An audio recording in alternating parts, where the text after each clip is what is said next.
My name is Maya Ellis. I am 28 years old, and that Sunday night, I thought my mother had called me home because Lily had just been admitted to the hospital. I stopped for soup, soft bread, and the peach tea Lily used to love. I did not know I was carrying comfort food into a negotiation over my own body. When I walked in, the house was strangely quiet. No smell of dinner, no television from the living room, just the yellow kitchen light over the table, and 4 people looking at me like the meeting had started before I arrived. There were no plates, no glasses, no family meal pretending to be normal. There was a medical folder, printed information about living kidney donation, a compatibility testing appointment, and 1 pen placed neatly in the center. My mother, Carol, sat beside Lily. My father, Richard, leaned against the counter with his arms folded. Lily wore an oversized hoodie, her face thinner than I remembered, the skin under her eyes shadowed and gray. Seeing her like that hurt. I did not walk into that kitchen wanting my sister to suffer. Carol pushed the papers toward me and said, "You need to sign here so we can start compatibility testing." I looked at her. "I need to sign, or were you planning to ask me first?" Nobody answered right away. That silence told me everything. In their minds, the asking part had already been skipped. Richard spoke in that flat voice he used when obedience was supposed to sound like common sense. "Do not turn saving your sister into a debate." I set the food on a chair. "I did not say I would not help. I asked why you prepared the paperwork before you talked to me." Carol closed her eyes like I was exhausting her. "Maya, Lily is very sick. This is not the time to pick apart every word." Lily stared down at her hands. She looked small, scared, almost fragile. But when she looked up at me, her eyes were not exactly pleading. They looked more like she had been promised I would say yes. Carol said, "After everything this family has done for you, this is when you do the right thing." That sentence was not new. I had heard some version of it my entire life, but that night, they were not asking for money. They were not asking for time. They were asking for a kidney. I pulled out a chair, but I did not sit down. I worked in medical records. I knew a signature was never just ink on paper. A signature could open an operating room door. A signature could turn silence into consent. And when a pen is placed in front of you by people who already decided your answer, it does not feel like a choice. I said, "I need time." The kitchen changed immediately. Carol's face fell. Lily bit her lip. Richard stood straighter. "Time?" he asked. "If you need time to decide whether your sister deserves to live, then your mother and I failed when we raised you." I did not cry. I did not apologize. I only looked at him and said quietly, "No. If you think I have to sign because you placed a pen in front of me, maybe the problem is not how I was raised." Carol started crying. Lily whispered, "Do you really have to make everything harder?" I looked at her. "Lily, this is my body." Richard answered before she could. "That body exists because this family raised you." The kitchen went silent. For the first time, he had said the quiet part out loud. I was not mine. I was something they had fed, housed, kept, and now expected to collect from. I picked up the bag of soup. Nobody asked what I had brought. Nobody noticed my hand shaking. As I turned toward the door, I looked at the wall of family pictures. Lily had baby photos, hospital bracelets, first birthdays, Christmas mornings in pajamas. My pictures started around 9 years old. Carol always said the older ones had been lost during a move. But that night, the old answer did not sound harmless anymore. "Before I tell you what they had hidden from me, be honest. If your family put a pen in front of you and called your body an obligation, would you sign right away? Or would you ask why they thought they had the right? To understand why that pen on the kitchen table felt less like a request and more like a receipt, you have to understand how I grew up in the Ellis house. Lily was always the fragile one. That was the word my mother used like a diagnosis and an excuse at the same time. If Lily cried at a birthday party, we left early. If Lily said a teacher was mean, Carol scheduled a meeting. If Lily had a stomach ache, my mother used the soft voice I heard through the wall and pretended did not hurt. When I cried, I was told to calm down. When I got quiet, I was called difficult. When I needed something, everyone acted surprised, like I had broken character. At 11, I fell off my bike and tore my knee open. I limped into the kitchen while Lily screamed because seeing blood made her nauseous. My mother grabbed a towel, but not for me. She pressed it over Lily's eyes and said, "Maya, don't stand there dripping. You know she gets upset." So I cleaned my own knee in the bathroom sink, while my mother comforted Lily for being scared of my injury. That was our family in one scene. At 14, I had a fever so high the hallway lights blurred. Richard left medicine on my nightstand and said, "You're old enough to remember doses." Mine turned into pneumonia. Nobody apologized. They just said, "You should have told us it was that bad." But I had told them. They had already decided I was the kind of child who could handle pain quietly. By 16, I had a job after school. I paid for my own phone and saved lunch money for class fees because asking at home meant hearing, "Your father and I have done enough. You need to learn responsibility." Lily did not learn responsibility. Lily learned softness. She got art classes, birthday dinners, new clothes because she was expressing herself, and a used car Richard called a safety necessity. When I asked if I could use it to get to work, Carol said, "Lily needs consistency. You're better at figuring things out." That sentence followed me everywhere. Maya can figure it out. Maya does not need much. Maya is strong. People say strong like it is a compliment. In my house, it meant neglect with better branding. The strangest part is that I did not hate Lily. She was my little sister. I helped with homework. I braided her hair before school pictures. I covered for her when she snuck out because she cried and said Richard would explode. I blamed myself when she made selfish choices, because everyone had trained me to believe preventing Lily's consequences was part of my job. The clearest memory happened when I was 19. Carol's car got scraped after Lily took it without permission to meet friends. When Richard found the damage, Lily started sobbing before anyone could ask a real question. She said she only borrowed it because I said it would be fine. I had not even been home. I was closing the store. I still smelled like floor cleaner when Richard turned on me in the living room. "You knew she had the keys," he said. "No, I didn't. You're her older sister. That does not make me responsible for what she lies about." Carol gasped like I had said something cruel. Lily cried harder. Richard stepped closer and said, "In this family, the stronger one carries more." There it was, the family rule, finally spoken without decoration. Lily's mistakes were emergencies. Mine were character flaws. Lily's fear needed comfort. Mine needed discipline. Lily's future needed protection. Mine was sturdy enough to be used as padding under hers. And there was always another sentence underneath all of it. "You should be grateful we raised you." I did not understand why parents would talk to their own daughter like raising her was a debt they expected to collect someday. I did not understand why Carol's voice changed whenever I asked about my baby pictures, why the attic room with Elena's boxes stayed locked, or why my mother went pale when a drunk cousin once said, "God, she looks just like Elena." Carol pulled me into the kitchen so fast my wrist hurt. "Do not listen to people digging up old grief," she said. I was 12. I believed her because children usually believe the person who feeds them. But years later, standing in that same kitchen with a kidney donation form in front of me, I finally understood something.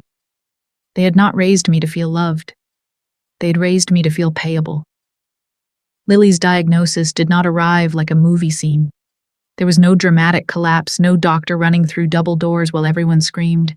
It started smaller than that, which somehow made it worse. First, she was tired. Then she was always tired. Then her ankles swelled. Then she threw up after breakfast. Then her skin took on a gray color that made even Richard stop saying she was probably fine. When the hospital finally admitted her, I drove there so fast I barely remembered the route. I brought a charger for Carol, clean socks for Lily, and a notebook, because panic had always made more sense to me once it had lines and checkboxes. That is the part people skip when they want to make someone the villain. I was there. I sat beside Lily's bed while machines clicked around her. I called insurance. I asked about medication schedules. I wrote down words I did not want to understand. Renal failure, dialysis, transplant evaluation. I did not hear those words and think, good, now I have a reason to abandon her. I cried in the parking garage because my little sister was 23 and her body was betraying her. But fear does strange things in families that already know how to use guilt. The first time the doctor mentioned living donor options, Carol turned toward me before the sentence was even finished. Too quick, like my name had already been written somewhere inside her head. Sibling matches can be stronger, right? She asked. The doctor said sometimes, but no one should assume anything. I said, we do not know enough yet. Richard looked at me from the end of Lily's bed. We know enough. You're healthy. Lily isn't. There it was, not concern, math. From that day on, everyone spoke as if my agreement already existed and only my signature was missing. Carol sent articles about people living normal lives with one kidney. Richard sent a calendar invite for a screening I had not agreed to attend. Lily texted me late that night. I know you're scared, but I'm scared too. I stared at that message for a long time. That was the Lily I still loved. The little girl who used to crawl into my bed during thunderstorms. The sister who asked me to braid her hair because Carol pulled too tight. I almost typed, I'll do it. Then another message appeared. Mom says you'll do the right thing. I believe you won't leave me. That was when my chest tightened. Belief can be beautiful when someone trusts your heart. But in my family, belief was usually a trap. It meant they had already decided what a good person would do, and if I did anything else, they would call it betrayal. The next afternoon, I visited Lily alone. Carol had gone to argue with billing. Richard had stepped out for coffee. For 10 minutes, it was just me, Lily, and the low hum of the machine beside her bed. She reached for my hand, hers felt cold. What happens if I don't find a kidney? She asked. I swallowed. Then the doctors keep working. There are lists, there are options. Maya, her voice cracked, and that stopped me. For 1 second, I was not thinking about paperwork or pressure. I was just her older sister, holding her hand while she was terrified. I don't want to die, Lily whispered. My eyes burned. I know. She squeezed my fingers. You've always been the strong one. There it was again. That word, strong.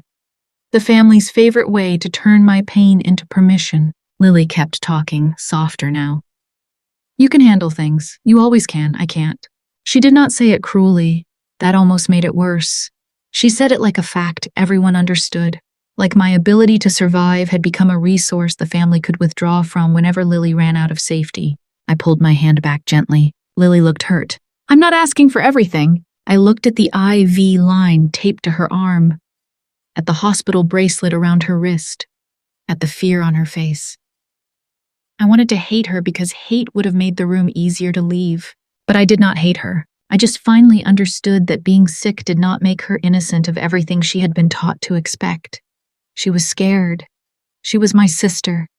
She was also looking at my body like it was the nearest open door. And outside that hospital room, my parents were already holding the key. The first donor consultation was scheduled for Thursday morning, which made the whole thing feel more official than I was ready for. Carol called it an appointment. Richard called it the next step. Lily called it hope. I called it a room where everyone expected my body to behave better than my mouth. The transplant center was on the 6th floor, past windows facing the parking garage. Carol walked ahead like she owned the plan. Richard carried a folder he had no right to carry. Lily moved slowly beside me, one hand wrapped around my sleeve whenever she felt dizzy. That was the part that made everything hard. Lily was not pretending. She was pale, tired, and scared. Every few steps I wanted to soften. Every time I did, I saw that pen on the kitchen table. Dr. Simon Hale met us in a consultation room that smelled like sanitizer and paper. He explained the process carefully.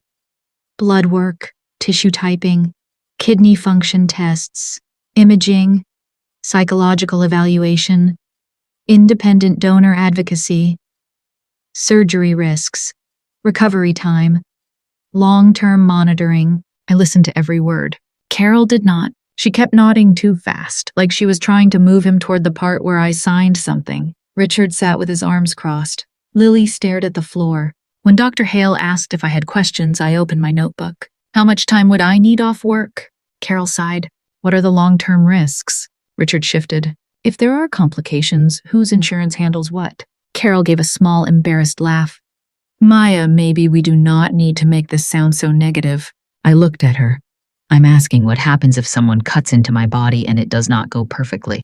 Lily flinched. Carol's face tightened. Dr. Hale did not look offended. He looked relieved someone was treating surgery like surgery. They are appropriate questions, he said. That made Carol look worse, not better. Then he said he needed to speak with me alone. Carol's head snapped up. Why? Because potential donors are always interviewed privately. We are her family. Yes, Dr. Hale said. That is why I need to speak with her privately. Richard leaned forward. Doctor, no one is forcing Maya to do anything. Dr. Hale looked at him for 1 second too long. Then there should be no issue. Carol stood outside the room with Lily and Richard like I had betrayed them by breathing without supervision. Inside, Dr. Hale closed the door. Maya, do you feel pressured to be here? I almost said no. Not because it was true, but because my body had been trained to protect my family's image faster than it protected me. Instead, I said they need me. He nodded. Need is not the same as permission. That sentence landed somewhere I was not ready to touch. A living donation is only ethical if the donor can say no without punishment, he said. If you feel coerced, threatened, shamed, or financially pressured, I need to know. I looked at the closed door.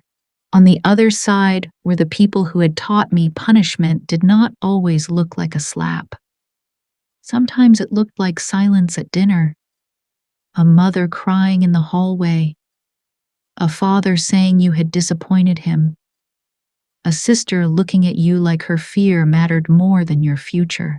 I do not know what counts as pressure anymore, I said. His expression softened, but not with pity. That usually means there is pressure. When we stepped back into the hallway, Carol was already angry. She did not yell because hospitals make people perform dignity, but her voice shook from holding it in. I cannot believe you are turning this into an issue about yourself. I said, it is about my body. Richard answered immediately. That body exists because this family raised you. For a moment, even the hospital noise seemed to fade. A nurse pushed a cart past us. Somewhere an elevator opened. Lily started crying.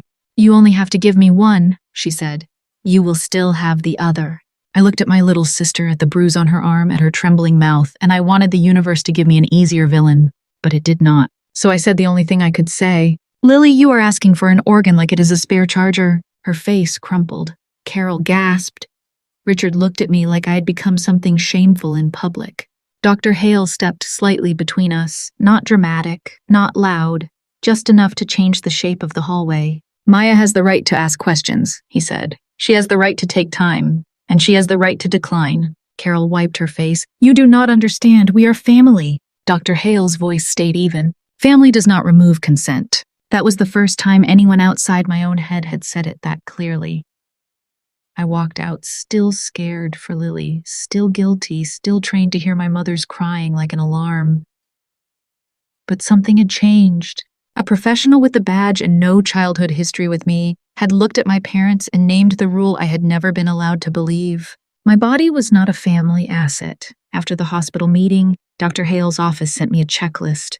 Medical history, childhood records, family kidney disease, birth records if available. I stared at that last line. For most people, it meant calling a parent and asking where the old folder was. For me, it felt like standing in front of a locked door I had been trained not to notice. I texted Carol. Dr. Hale needs my childhood records and family medical history. Can you send what you have? She replied, I'll look when I get home. Lily is exhausted today. 1 day passed, then 2. On the 3rd day, I asked again. Carol wrote back, Maya, your sister is in kidney failure and you are worried about old paperwork? That was when something in me tightened. I replied, the doctor asked for it. She did not answer. That night, I searched my apartment. Insurance cards, school physicals, dental forms, nothing before I was 9 years old.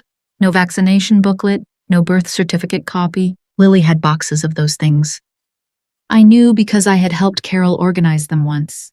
Lily's first curl, Lily's hospital bracelet, Lily's first shoes wrapped in tissue paper. My life apparently began in 3rd grade. The next morning, I called Richard. I need my records. Your mother said she'll handle it. When? When she has time. The transplant team asked for them. His voice sharpened. Then maybe stop making their job harder. I went still. How does getting medical history make their job harder? Richard paused, then said, some things get misplaced. Do not start digging through grief because you are scared. Grief. He should not have said that word. That afternoon, Carol was at the hospital with Lily and Richard was at work. I knew the house would be empty. I told myself I was only going to find medical records, not snoop, not betray anyone. That is what families like mine do. They make you feel guilty for looking for information about your own life. The back door key was still under the cracked flower pot. Inside, the kitchen looked too normal.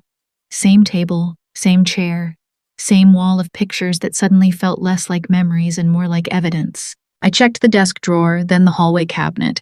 Insurance folders, property tax bills, Lily's prescriptions, school forms, birth certificate copies. Nothing for me, so I looked at the attic stairs. That door had been locked for most of my childhood. Carol said it was full of Elena's things and some sadness should be left alone. Every time I asked who Elena really was, Carol said, "Do not dig up old grief." But that day the attic door was not locked. The room smelled like dust and heat trapped under the roof. I found Christmas decorations, broken lamps, and plastic bins with Lily's name written in Carol's neat handwriting. Lily newborn, Lily kindergarten, Lily dance recital. I kept looking. In the far corner, behind a rolled rug, sat a box with Elena written across the lid. Inside were photographs. A young woman with dark hair held a baby against her chest. Her face was thinner than Carol's, but her eyes stopped me. They were mine. On the back of the photo, someone had written, "Elena and Maya, spring." Under the pictures was an envelope.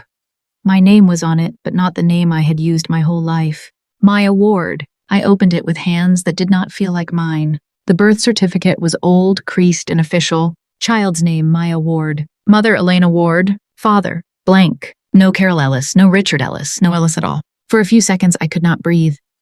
Then the part of me that worked with records took over. I photographed everything.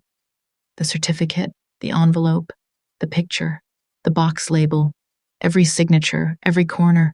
That was not cold, that was survival. Then I found the card. It was tucked beneath a small yellow blanket. A birthday card, never sent.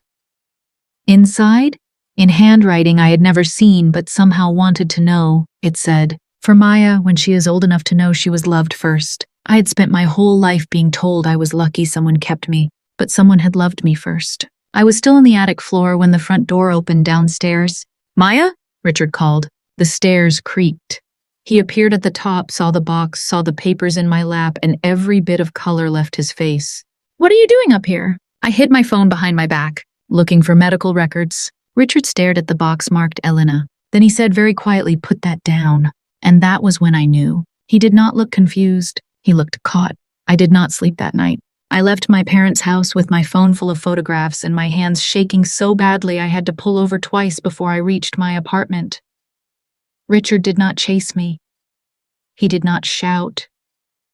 He just stood at the top of the attic stairs, staring at Elena's box like if he stayed still enough, the truth might crawl back inside it. When I got home, I locked my door, sat on the kitchen floor, and opened the photos again. Maya Ward, mother, Elena Ward, father, blank. I kept zooming in like the letters might rearrange themselves into something less impossible. They did not. The paper stayed exactly the same. My life did not. At 2:17 in the morning, I searched the name printed on one old envelope. Ward and Felton Legal Services. The firm no longer existed, but an archived listing led me to one name, Nora Bennett. By 8:04, I had sent an email so careful it barely sounded human. "My name is Maya Ellis. I found documents connected to Elena Ward. I believe they concern me. Please let me know if you can speak." She called 11 minutes later. The first thing she asked was not how I found her. It was not whether I had proof. It was, "Did Carol finally tell you?" I went cold. "No," I said. "I found it myself." There was silence. Then Nora exhaled like she had been holding that breath for years. "Come to my office," she said. "Bring copies of everything." Her office was on the second floor of an old brick building beside a pharmacy and a tax service. Nothing dramatic, just filing cabinets, legal pads, and a woman in her 60s with silver hair pulled back tightly and eyes that missed nothing. She did not hug me. I appreciated that. I was one kind word away from falling apart. Nora looked through the photos first. The birth certificate, the card, the picture of Elena holding me. Her face changed when she saw that one, but only for a second. "She loved you," Nora said. My throat closed. "You knew her." I was a junior associate at the firm that handled her estate. Later, I stayed around the trustee paperwork because I did not like how Carol avoided questions. "Trustee." The word landed wrong. "What trustee paperwork?" Nora stood, unlocked a lower file drawer, and pulled out a folder so old the edges had softened. On the tab, in black ink, was written Elena Ward Estate. Lena Ward. Seeing my mother's name on an official file hurt in a way I did not expect. Not Carol, not Mom. Elena. A woman I had been taught to treat like a sad family footnote had an estate file with my name inside it. Nora opened the folder. Elena Ward died when you were 9, she said carefully. Before that, she signed a will. Carol was appointed as your temporary guardian, not owner, not replacement mother without explanation. Guardian. I sat very still. Nora slid the first document toward me. This is the will. I saw my name again. Maya Ward, then the address. The Maple Street house. My parents' house. No, the house where I had grown up being told to be grateful for every meal, every light bill, every night under that roof. Nora kept her voice level. Elena left the house to you. Carol was allowed to live there and manage it on your behalf while you were a minor. The house was to transfer fully into your control when you reached adulthood, with formal disclosure no later than age 21. I laughed once. It came out wrong. I'm 28. I know. She placed another document on the desk. There was also a small trust. Education, medical care, general support, not a fortune, but enough that you should not have been working 16-year-old shifts to pay school fees. I thought of Carol saying, responsibility built character. Richard saying I was lucky they gave me a home. Lily getting art classes while I counted coins for bus fare. Nora showed me account summaries, withdrawals, transfers, notes labeled household repairs, tuition support, family expense. Some might have been legitimate, too many looked convenient. Did they use my money? I asked. Nora did not soften it. That is what we are going to find out. Then she handed me an envelope. This was Elena's. It was supposed to be given to you when you were old enough. My name was written on the front in the same handwriting as the birthday card. My fingers trembled. I did not open it. I can't, I whispered. Nora nodded. Then don't. Not until you're ready. I stared at the closed envelope and felt something inside me split. Grief for a woman I barely remembered. Rage at the people who had buried her. Shame that I had believed I was unwanted. And under all of that, a strange thought. Maybe I had not been kept out of charity. Maybe I had been kept because I came with a house. Nora leaned back and said the sentence that changed everything. Maya, they did not just hide who you were, they hid what you owned. I looked at the will again, the address blurred. So what was I in that house? I asked. Nora's face softened, but her answer did not. A property owner raised like a debt? That should have broken me. Instead, it made me calm. After Nora's office, I did not confront them. The old Maya would have driven straight to Maple Street with the birth certificate in one hand and the will in the other, begging someone to explain how a person could raise a child inside a lie and still call themselves family. But Nora had said one thing before I left. Do not give emotional people access to your shock. They will use it before you understand it. So I went quiet. I did not answer Carol's calls. I did not respond to Richard's texts about donor screening. I did not tell Lily what I had found because I did not know which part would hurt worse, the truth itself or the possibility that my sister already knew. Silence drove my family insane. By Friday morning, Carol changed the battlefield. She posted in the family group chat, Lily had another hard night. Please pray that certain hearts in this family soften before it is too late. Certain hearts. She did not write my name because she did not have to. Carol had always been good at making accusation look like grief. Within an hour, my phone started lighting up. Aunt Denise wrote, Maya, please do not let pride make a decision you cannot undo. A cousin I had not seen in years sent, living donors do fine. People act like it is bigger than it is. Someone else wrote, your parents raised you. This is your chance to give back. Then Aunt Marie sent the one that made me sit down. Blood is not a joke. I stared at that sentence until the screen dimmed. Blood. They were using blood against me when I had just learned they had lied about mine for almost 20 years. I screenshotted everything. That had become my new reflex, not crying, not explaining, saving. Then Lily posted a picture from her hospital bed. The caption said, sometimes the person who can save you needs time to decide if you are worth saving. People filled the comments with hearts and prayers. A few wrote, family should never hesitate, and I hope whoever this is does the right thing. Whoever this is, I was being turned into a villain without even being named. For 10 minutes, I almost replied. I almost wrote, ask your mother who Elena Ward is. Ask your father why my birth certificate was in a box upstairs. Ask why I was raised like a debt inside a house that was never theirs. But Nora's voice came back. Do not fight every lie in the room where they perform it. So I saved the post and closed the app. That afternoon, Lily texted me privately. I do not know what Mom said to you, but I am scared. I hated that message because it worked. I could hear the little sister inside it, the one who used to grab my hand in parking lots because she said cars came out of nowhere. I typed, I know. Before I could send it, another message appeared. You have always been able to handle pain better than me. I cannot do this alone. My thumb froze over the keyboard. There it was again. Not cruelty exactly. Something quieter, more dangerous. The belief that my ability to survive made me available. I deleted my reply. Later that night, Richard called from a blocked number. I almost did not answer, but Nora had told me people reveal themselves when they think you are cornered. So I put the phone on speaker and started recording. His voice was calm, which meant he was angry. You need to stop this, he said. Stop what?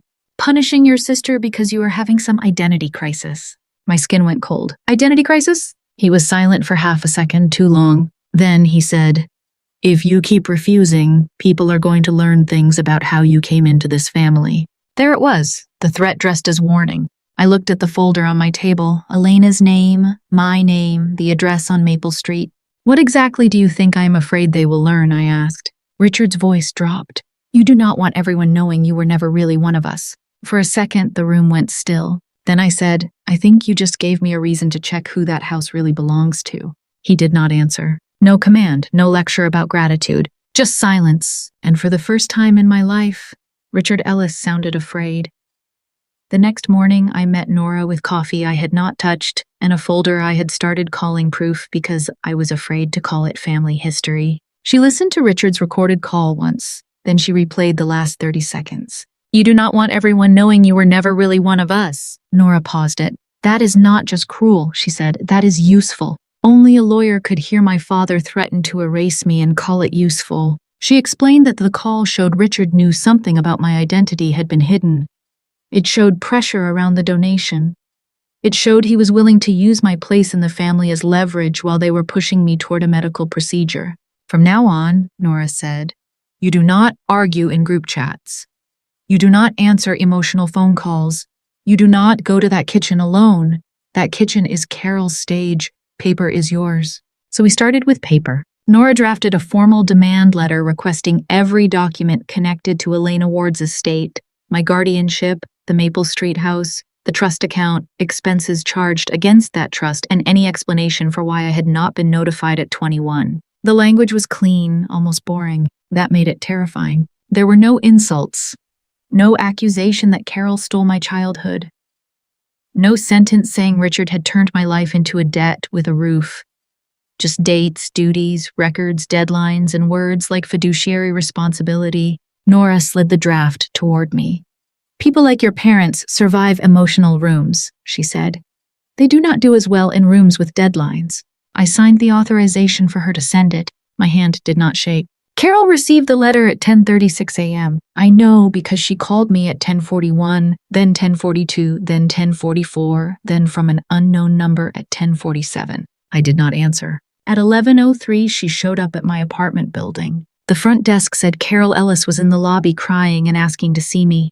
I looked at Nora's yellow sticky note beside my laptop.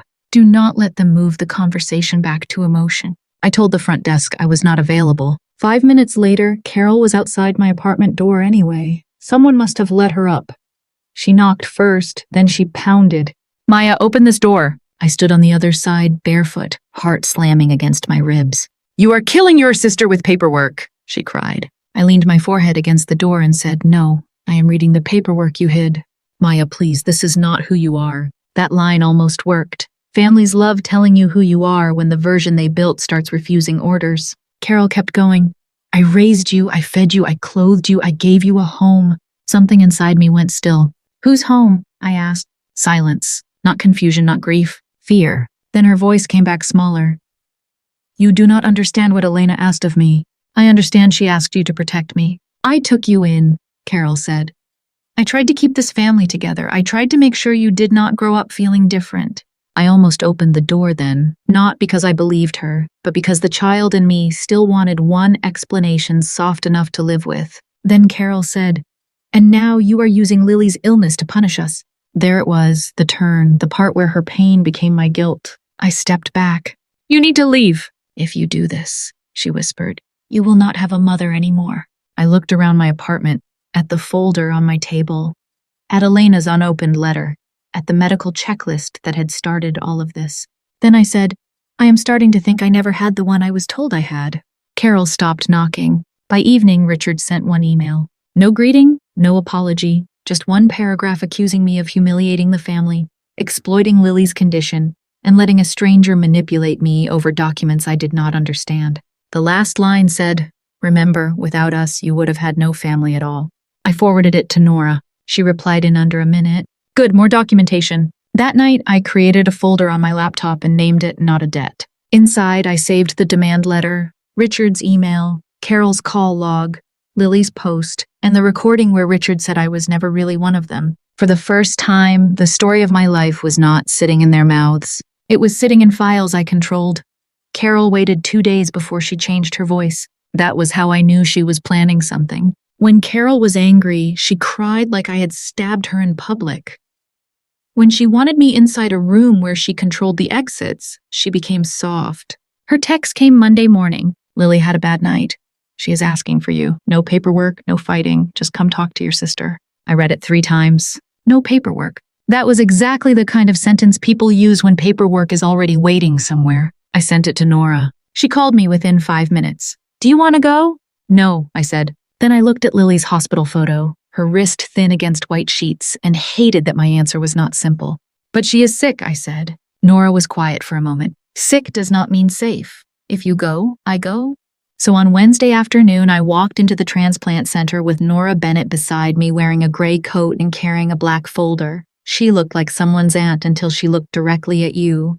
Then she looked like a locked door. Carol saw her first. Her face changed for half a second. Maya, who is this?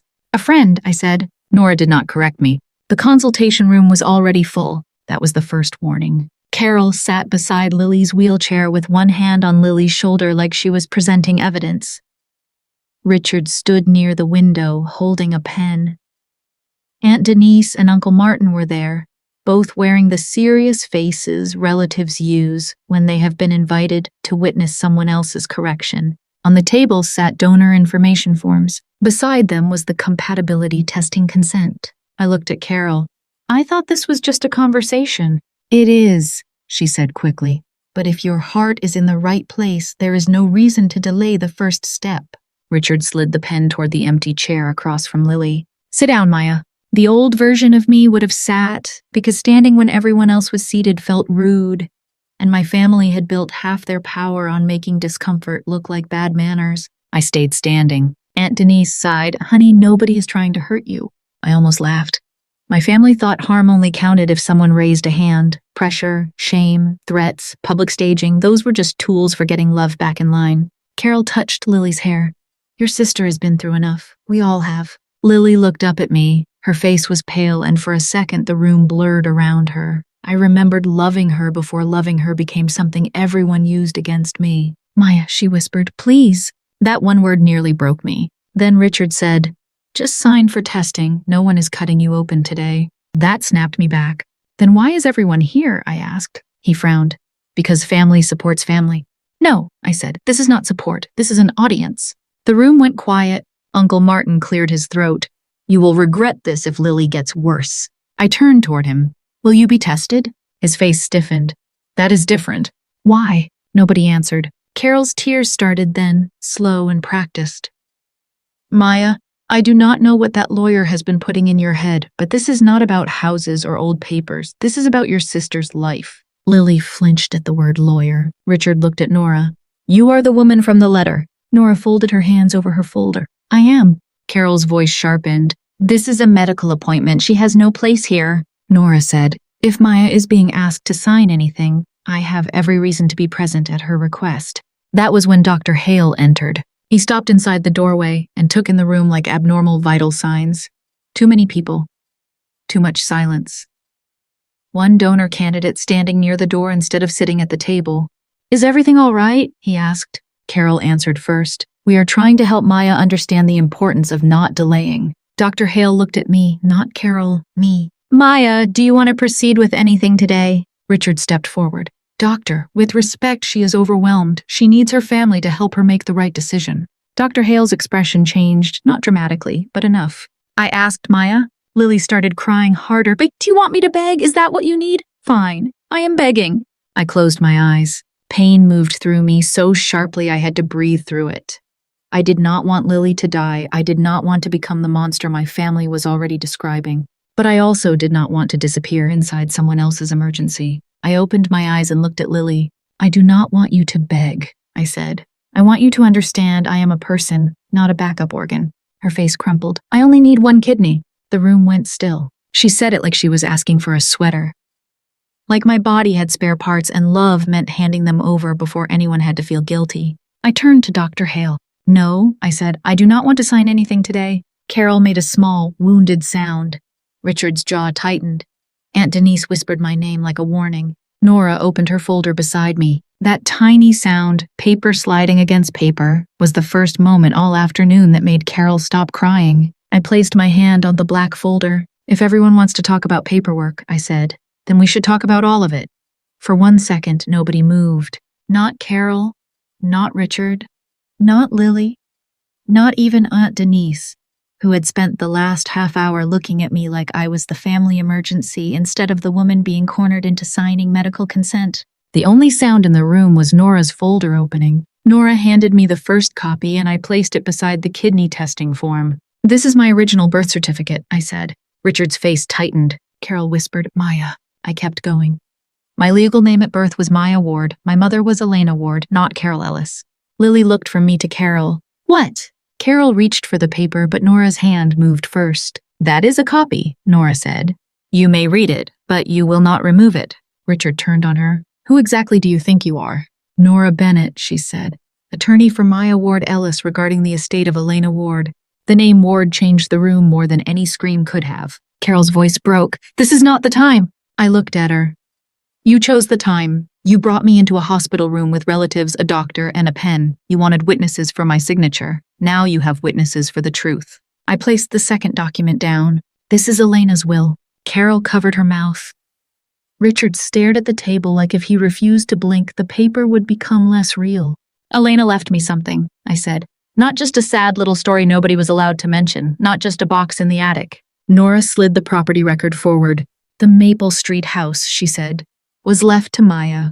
Carol Ellis was permitted to manage it while Maya was a minor. Full disclosure was required when Maya reached adulthood. The room went dead silent. Lily's voice came out small. Our house? I turned to her. My mother's house. My house. Carol started crying again, but this time the sound was different. Messier, less useful. We gave you a home, she said. That sentence had raised me, fed me guilt with dinner, followed me into every room I thought I was lucky to enter. I looked at her and said, no, my mother gave me a home. You lived in it and made me thank you. Richard's chair scraped back. You have no idea what you are talking about. Nora answered before I could. She does, and so do I. I placed the trust summary down next. There was money set aside for my care and education, I said. Enough that I should not have been working at 16 to pay school fees while Lily got art classes. Lily flinched. I hated that I noticed. Part of me still wanted to protect her from the truth sitting in front of us. Richard pointed at the forms. Your sister is dying, and you are using this moment to talk about money. No, I said. You used her illness to get me into a room where you thought I would be too ashamed to say no. I am using this moment to explain why shame does not work anymore. Dr. Hale had been silent. His face had gone still. He turned to me. Maya, are you stating you do not consent to proceed today? Yes, I said. I do not consent.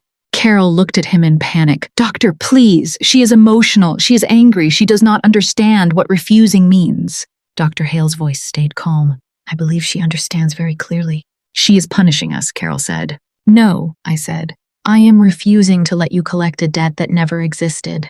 Lily started crying harder. So that is it? You found some papers and now you are going to let me die? That one hit the part of me they had always counted on. I looked at my sister. The hospital gown. The thin wrists. The fear. The entitlement wrapped around the fear so tightly she could not separate them. I hope you live, I said. I hope they find you a donor. I hope treatment works. I hope you get old enough to understand what happened in this room. Her lips trembled.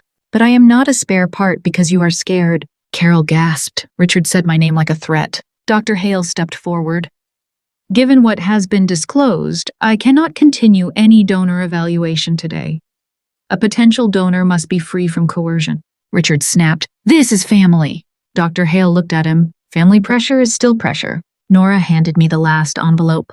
Elena's letter. I had not read all of it yet, but I had read one line. I opened the copy and said, "There is something my mother wrote." Carol shook her head. Maya, don't. After 28 years of silence, she still thought she could tell me where my mother's voice belonged. I read, Maya does not owe anyone for being loved.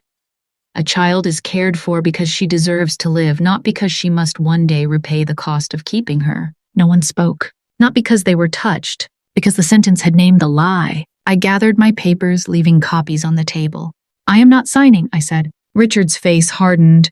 If you walk out, do not come back to that house. I stopped at the door. For the first time, the word house did not feel like something he could use against me. I will not come back to ask permission, I said. I will come back with my lawyer to discuss the keys. Then I walked out with both kidneys, my mother's name, and the first real silence my family had ever given me. The first thing I felt after leaving the hospital was not freedom. It was nausea. I made it to the parking garage before my legs stopped working properly. Nora walked beside me without touching my arm, which somehow made me trust her more. She did not tell me I had been brave. People say that when they want pain to become inspirational before it has even finished bleeding. She only said, do not answer your phone. It was already ringing. Carol first, then Richard, then Carol again, then Lily, then Aunt Denise. By the time I got home, Carol had sent 12 messages. You humiliated us. You used your sister's illness to attack your mother. Lily is sobbing because of you. I hope those papers keep you warm when you have no family left. Richard sent one email because Richard always liked cruelty better when it looked professional. You have chosen legal manipulation over family responsibility. Do not mistake temporary paperwork for truth. That house is not yours simply because some bitter woman put your name on documents you do not understand. I forwarded everything to Nora. Her reply came back in under a minute. Do not respond. Keep documenting. That became the rhythm of the next week. They attacked. I saved. They called. I screenshotted. They tried to pull me back into emotion, and Nora turned it into a record. 3 days after the hospital, Nora sent the formal notice. Carol and Richard had to preserve every document connected to Elena Ward's estate, the Maple Street house, the trust account, my guardianship, and any communication about disclosure when I turned 21. They were warned not to sell, transfer, refinance, alter, or place debt on the house. All communication with me had to go through counsel. Counsel, that word did something beautiful to Carol's power. For 28 years, she had been able to say my name in a certain tone and make me feel 6 years old. Maya. Like disappointment was a leash. But Nora's letter did not care about tone. It cared about deadlines. Richard emailed Nora directly. We raised that girl. She has no right to threaten us.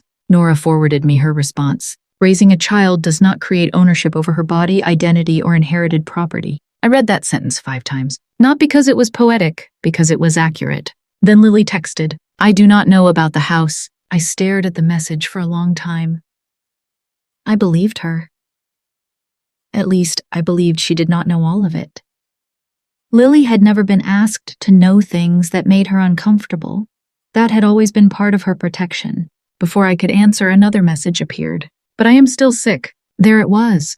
The truth and the trap in 2 lines. I typed slowly. I know, and I am sorry, but your illness does not erase my rights. She did not respond for 11 hours. When she did, all she wrote was, I thought you loved me. That one almost got through. I remembered Lily at 7, asleep against my shoulder during a thunderstorm. I remembered promising her I would always be there. But being there had become a place where I disappeared. So I wrote back, I do. I just do not love you by surrendering ownership of myself. Carol took the fight back to the family group chat. She wrote that I had been poisoned by a lawyer, that grief over my birth history was making me unstable, and that I was punishing Lily over old property confusion. Old property confusion. That was what she called a house, a trust, a hidden birth certificate, and 7 years of silence after I turned 21. Nora sent one short notice to the relatives who had joined the pressure campaign. Any statements accusing Maya Ward Ellis of abandoning a patient, exploiting an illness, or fabricating claims regarding Elena Ward's estate will be preserved. The group chat went quiet within minutes. Not because they were sorry, because suddenly their opinions had consequences. By the end of the week, Dr. Hale's office confirmed that no donor evaluation involving me would move forward unless I personally requested it without family involvement. I cried after that call. Not loud, not pretty, just tired. The kind of crying your body does when it realizes danger did not end, but one door finally locked. Lily was still sick. Carol and Richard were still in that house. Elena's letter was still unopened on my desk. Nothing was fixed. But something had shifted. For the first time in my life, my family could not punish me in private and perform innocence in public. The old system needed silence to survive, and I was done feeding it. A few weeks after the hospital, I went back to the Maple Street house. Not alone. Nora came with me. So did a property inspector, a locksmith, and a woman from the accounting firm reviewing the trust. Nobody raised their voice, nobody needed to. The papers had already done what shouting never could. Carol opened the door. For the first time in my life, she did not stand there like the house belonged to her. She looked smaller, older, like the walls had stopped agreeing with her. Richard stood behind her near the staircase, arms crossed. Once, that posture made me feel like a child who had come home too late. Now it looked like a man guarding a door after the lock had already been changed. I stepped into the kitchen. Same table, same yellow light, same wall of family pictures. Lily's baby photos were still there. First bath, first Christmas, first birthday with cake on her cheeks. My pictures still started at 9. A school photo. A Christmas morning where I looked stiff beside a tree someone else decorated. For years, I thought those missing photos meant I had been less loved by accident. Now I knew absence could be planned.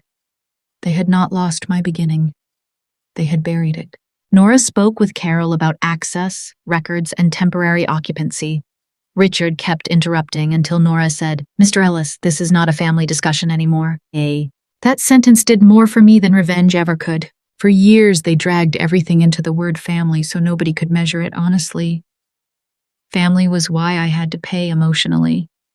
Family was why I had to forgive quickly. Family was why I had to be grateful for things already mine. Family was almost the reason they took a kidney from me. I walked to the attic stairs. The box marked Elena was no longer hidden. I opened it one last time and took out the letter I had been avoiding. Elena's handwriting was careful and slanted. She wrote that she was sorry she could not stay. She hoped Carol would tell me stories about her. She hoped the house would be a place where I grew up safe, known, and loved. Then came the line that made me sit on the attic floor and finally cry. "Maya, you do not owe anyone for being kept alive. You were not a burden, you were my joy." I do not know if Lily found another donor. I hope she did. I mean that. I hope she lived. I hope one day she understood that fear does not give you ownership over someone else's body. I did not refuse because I hated my sister. I refused because love that begins with force is not love. A sick person still does not get to turn another person into spare parts. Carol once told me I was lucky she raised me. Maybe she fed me. Maybe Richard paid bills. Maybe they signed forms long enough for the world to believe them. But a child should not grow up feeling every meal is a future invoice. Every roof is a loan.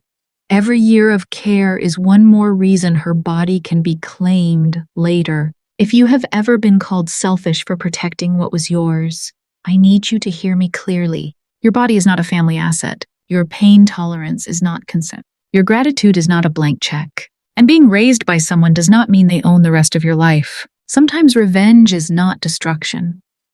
Sometimes revenge is walking back into the house where they made you feel like a guest, holding documents that prove you were never the one who did not belong. I did not save my sister with a kidney. I saved myself with one word, number. So tell me honestly. If your family hid who you were, took what belonged to you, and then demanded part of your body in the name of love, would you forgive them? Or would you do what I did, pick up your papers, keep both kidneys, and walk out whole?